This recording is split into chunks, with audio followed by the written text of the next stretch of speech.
É, galera, 3-2 pro Flamengo, apesar de o Vasco ter começado na frente do placar. Mas não podemos nos desesperar ainda, porque temos o segundo jogo. É um jogo de 180 minutos, não de 90, e nada está definindo ainda, com o Vasco precisando de uma vitória simples para poder se classificar por causa da vantagem do empate. É isso aí, galera. A gente está de volta aqui na Guerreiros da Colina com mais um pós-jogo.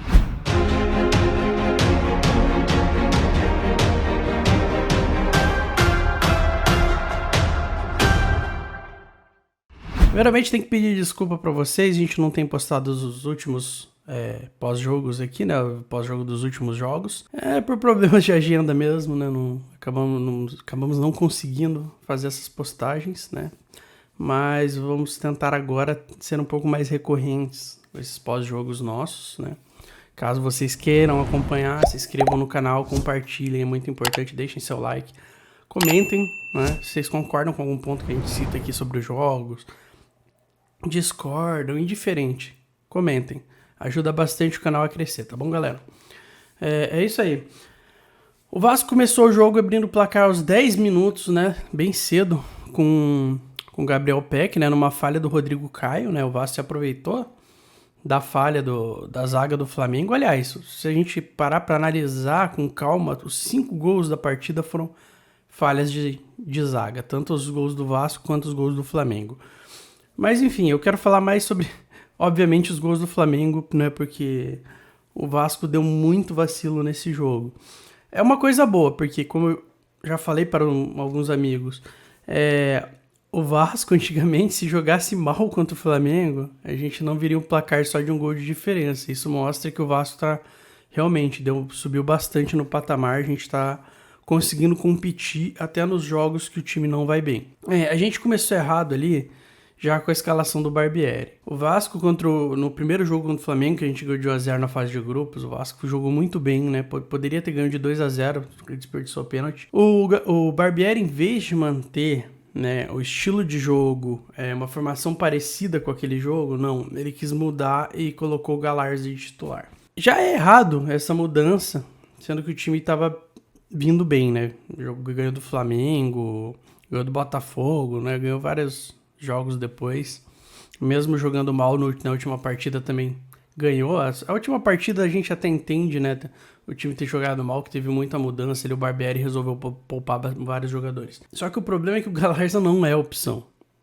O Galarza, até aqui, ele não apresentou futebol para justificar ele ser escalado de titular em um clássico contra o Flamengo, né? É inadmissível, isso não dá para entender. Não dá para entender o que o Barbieri quis fazer. Taticamente, ok, ele quis mudar. No começo ele tentou fazer o Galarza marcar ali mais a direita do ataque do Flamengo, né? Ou seja, o Galarza caindo para a esquerda do campo do Vasco. A ideia é boa, só que o jogador não se ajuda. Tá certo, a gente tinha o Marlon Gomes, que poderia ter feito essa função. Para mim, o meio campo titular é ele, André e Jair. Você pode fazer algumas variações, tipo colocar o André como primeiro volante, para soltar mais o Marlon e o Jair, ou o Marlon de primeiro volante, soltar o André e o Jair, que também eu acho mais interessante, na verdade, porque o André, ele tem que estar solto. Agora, o André não tem mostrado mesmo futebol do ano passado, desde que ele voltou. Eu acho que ainda é muito questão de entrosamento, ele e o Jair não estão se entendendo muito bem, né? Os dois, por terem funções parecidas, acho que não conseguiram se encaixar ali no meio. Agora, é um pecado também, se a gente analisar, eu falei que o meu meio campo titular é esses três, mas é difícil também tirar o Rodrigo, porque o Rodrigo ele tem feito muito bem essa função de primeiro volante para soltar os outros jogadores. Então, eu acho que eu vou voltar atrás. Para mim, seria Rodrigo de primeiro volante, André e Jair. Só que, claro, André e Jair, eles têm que começar a se entenderem melhor. Mas é questão de jogo, questão de treino, tem que insistir. O Barbieri trocando, nesse último jogo ele não ajudou, porque ele tem que insistir um pouco mais. O Jair e o André têm que se conhecer. E os dois têm que jogar com, mais segundo volante. Claro, o Jair um pouquinho mais na marcação para ajudar o Rodrigo, né? Só que com liberdade de subir um pouco. E o André mais solto. Que eu acho que ele é mais interessante. Porque, né, a gente sabe que é a característica do André. O André é aquele jogador para ficar recuado. O André é um jogador para ajudar na construção de jogo. Se a gente parar para analisar individualmente, o time inteiro do Vasco foi mal.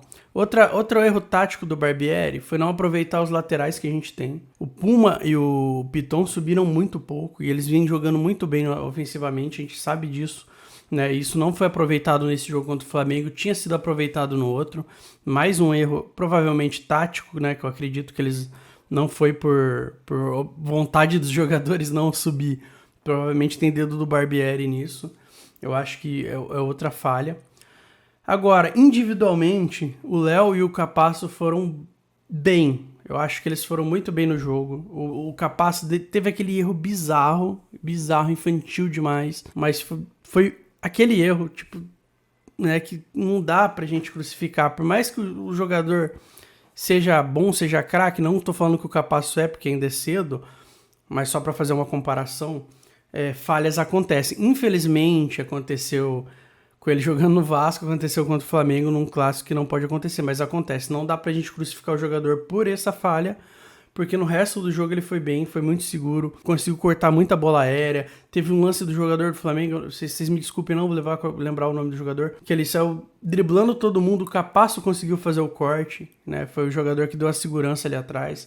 Eu acho que ele tem tudo pra fazer uma dupla muito boa com o Léo. Mas, claro, ele tem que ter calma, né? Eu acho que é aquilo. O cara não vai adquirir isso, jogar um Flamengo e Vasco é diferente. Então, tem que ter paciência com ele, né? Eu acho que ele tem tudo pra melhorar isso.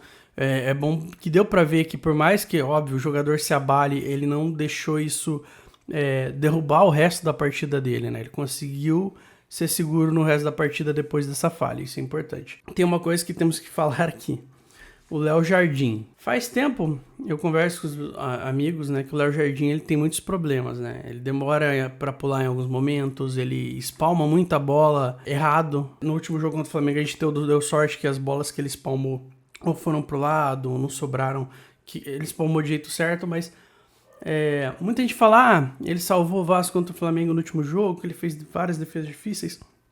A maioria, se a gente parar para analisar friamente, foram bolas em cima dele, não foram tão difíceis assim, né? Mas é claro que aquele lance meio teatral fica aparecendo. Não tô falando que o Léo Jardim é um goleiro ruim, é um goleiro péssimo, não, ele é um bom goleiro, mas eu não acho que ele é um goleiro ótimo. E a gente tem um goleiro com mais potencial para ser esse goleiro ótimo que é o Ivan no banco. A maioria da torcida do Vasco não vê o Ivan como reserva do Léo Jardim. É algo que não dá pra gente entender, a não ser que seja algum lance, alguma coisa do empréstimo do Ivan que a gente não tá entendendo, que não foi divulgada, que seja motivo pra ele não estar sendo usado. Eu acredito que não, né? Provavelmente é uma escolha do Barbieri, né? Mas não dá pra entender, porque o Ivan ele vinha bem, o Jardim chegou e já assumiu a titularidade e não tem mostrado o porquê ele deve continuar titular. Ele falhou em 2 lances, no primeiro gol e no terceiro. Mas o primeiro gol foi um chute muito bom do Arrascaeta e tudo mais. Claro, foi uma falha, não é uma falha condenável, se fosse só ela. Porque um goleiro excelente teria pego. O Jardim, ele pulou errado, pulou com uma mão e uma bola muito forte, acabou espalmando para dentro do gol, né? Se a gente for ver, bate na mão dele e entra no gol. Se ele pulasse firme com as 2 mãos, provavelmente ele poderia ter defendido. Eu acho que sim, o Ivan teria bem mais chance de ter defendido, né? Não dá pra gente trabalhar com suposições, mas eu vejo o Ivan como muito mais goleiro que ele. O terceiro gol, foi falha coletiva. Sim, foi falha coletiva, mas o coletivo também envolve o Léo Jardim, porque na maioria, se vocês pararem para reparar nos jogos, nos escanteios, nas faltas de bola que ocorrem em cruzamentos na área do Vasco, o Léo Jardim ele não sai do gol, ele fica parado, ele espera o jogador cabecear. Ali dava para ele ter saído, era um lance fácil para ele sair do gol, e ele não saiu. Então sim, além de ter sido falha de marcação, também foi falha do Léo Jardim por não ter saído do gol, num lance de cruzamento, que a bola foi cair próxima do gol dele, né? Tanto que o jogador que cabeceou e fez o gol ali estava colado na trave, né? No segundo pau, inclusive. Ou seja, o Léo teve tempo para sair e defender. Não fez. Agora, ofensivamente, por mais que tenhamos feito 2 gols, o Vasco deixou também a desejar nesse jogo. A zaga do Flamengo estava pior que a nossa nesse jogo, se a gente parar para analisar friamente. Eles estavam cometendo mais erros, vacilando mais, e o Vasco não soube aproveitar. Só soube aproveitar erro da zaga nos 2 gols, óbvio, né? Que também foram falhas de zaga, igual os gols do Flamengo.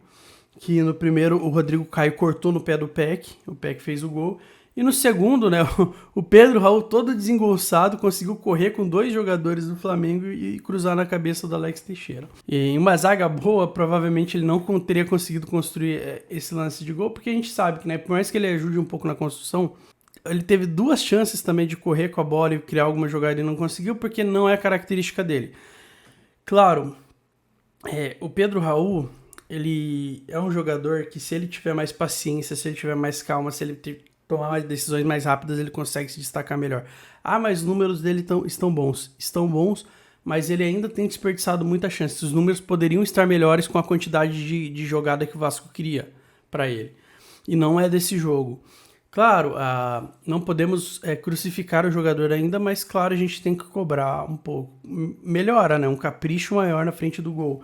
Por exemplo, eu falava desses lances que ele correu com a bola. Em um primeiro lance, que ele recebeu sozinho, tinha um jogador livre para baixo, ele quis chutar, chutou em cima do zagueiro do Flamengo, poderia ter construído uma jogada muito boa para o Vasco, demorou para tomar a decisão, quando tomou o zagueiro do Flamengo já estava em cima dele. Se fosse para chutar, ele poderia ter chutado antes. Claro, não seria tão condenável você errar o chute, mas pelo menos você chutar, né? O segundo lance que ele correu sozinho com a bola, ele tentou um passe de calcanhar pro Peck, tipo, para trás, sendo que, o Peck fez o certo. Por mais que, né, seja o Peck, muita gente tem defendido ele, mas eu acho que ele ainda não tem nível para ser titular desse time. Para mim, o titular Orelhano, quando ele voltar. Fora o lance do gol, o Peck falhou bastante também, mas nesse lance que o Pedro Raul tocou de calcanhar para ele, não foi falha do Peck, o Peck se posicionou certo, tocou pro Pedro Raul, se não me engano foi toque dele ou não, mas enfim. Quando o Pedro Raul dominou, ele corre, entrando na área do Flamengo. Ele fez o certo. O Pedro Raul que vacilou de tocar para trás. Ele tem que entender, o Peck não ia ficar parado atrás dele, né? O Peck ia procurar espaço. O Pedro Raul, ele toma algumas decisões muito erradas de vez em quando. Ele tem que ter um pouco mais de cabeça fria para isso. Mas é isso, galera. Infelizmente não foi o resultado que a gente queria, né? Mas, como eu disse, tem mais um jogo. A gente antes tem um desafio grande que é mais importante, né? Por mais que seja uma semifinal de Carioca contra o Flamengo, é bem mais importante a gente passar na Copa do Brasil. Então a gente tem um jogo muito mais importante contra o ABC no meio de semana. E depois o jogo de volta contra o Flamengo, que o Vasco precisa de uma vitória simples. Não é algo tão absurdo de conseguir. O Vasco ainda pode reverter, né, essa desvantagem ali. E é até bom porque nesse jogo, né, eu acho que o Barbieri quis jogar com essa vantagem do empate. A gente sabe que isso no Vasco faz tempo que não dá certo. Saudações vascaínas, galera. Até o próximo vídeo.